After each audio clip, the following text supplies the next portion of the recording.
নমস্কাৰ বন্ধুসকল, মই মিণ্টু আজি আপোনালোকৰ মাজত আকৌ মই ইণ্ডিকেটৰটো কেনেকৈ কাম কৰে এইটো আপোনালোকক দেখুৱাব বিচাৰিছোঁ। এইটো হ'ল AI ইণ্ডিকেটৰ, টোটেলি AI দ্বাৰা বিল্ড, ঠিক আছে, পাৰফেক্টলি ৱৰ্ক কৰে, পাৰফেক্টলি। জাষ্ট আমি জানিব লাগে ক'ত কেনেকৈ ইউজ কৰিব লাগে। মই কওঁ যে প্ৰিমিয়ামৰ প্ৰাইচ নিফটিৰ এটলিষ্ট 180 ৰুপিজ হ'ব লাগে। 180 ৰুপিজৰ ওপৰত আছিলে আজি 219।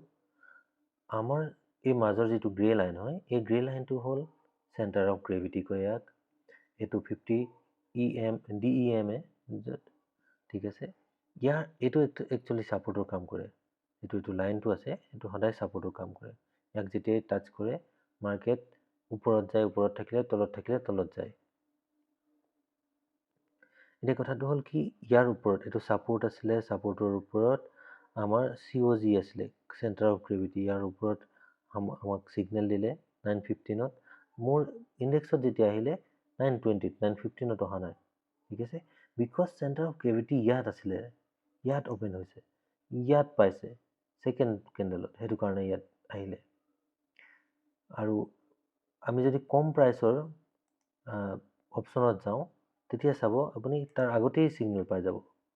চৰি, ইয়াততো নাই পোৱা, বাট আই এম চিয়'ৰ ইয়াত চাওঁ।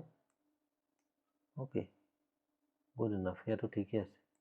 অ'কে, বাট মই প্ৰিফাৰ কৰোঁ অকণমান দামী, ইয়াত মুভ বেছিকৈ দিব আপোনাক, ঠিক আছে।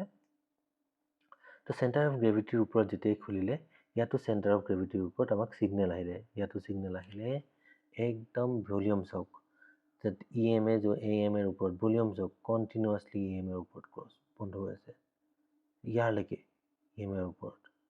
আৰু মানুহে ইয়াত হোল্ড কৰি থৈছিলে অলৰেডি। ইয়াত ভলিউম ইমান দৰকাৰ নাই, যেতিয়াই মুভ দিব আমি ল'ব পাৰোঁ। ইয়াত ইমান ভলিউম নাই। ইয়াত এইটো হামাৰ বনিলে 5 মিনিটৰ হামাৰ, এইটো সৰু দেখাই আছে, ভালকৈ চালে এইটো একদম ক্লাছিক হেমাৰ অলমষ্ট, ঠিক আছে।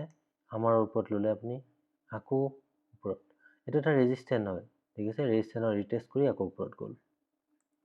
এইটো COG, এইটো ৰেজিষ্টেণ্ট। এতিয়া যেতিয়া ওপৰত গুচি গ'ল, এইটো ছাপোৰ্ট হৈ গ'ল, এইটো এটা ৰেজিষ্টেণ্ট হয়। তো AI ইণ্ডিকেটৰ হয়, বেষ্ট ইণ্ডিকেটৰ হয় মাৰ্কেটত, একদম সস্তা দামত দিয়া আছে মাৰ্কেটত, চবতকৈ সস্তা। আপোনালোকে মোক হোৱাটছআপ কৰক, ভাল প্ৰফিট বনাওক, প্ৰফিটেবল ট্ৰেডাৰ বনাওক, মেডিটেশ্যন কৰক, ধ্যান কৰক, বেষ্ট হ'ব আপোনালোকৰ কাৰণে। থেংক ইউ সকলোকে।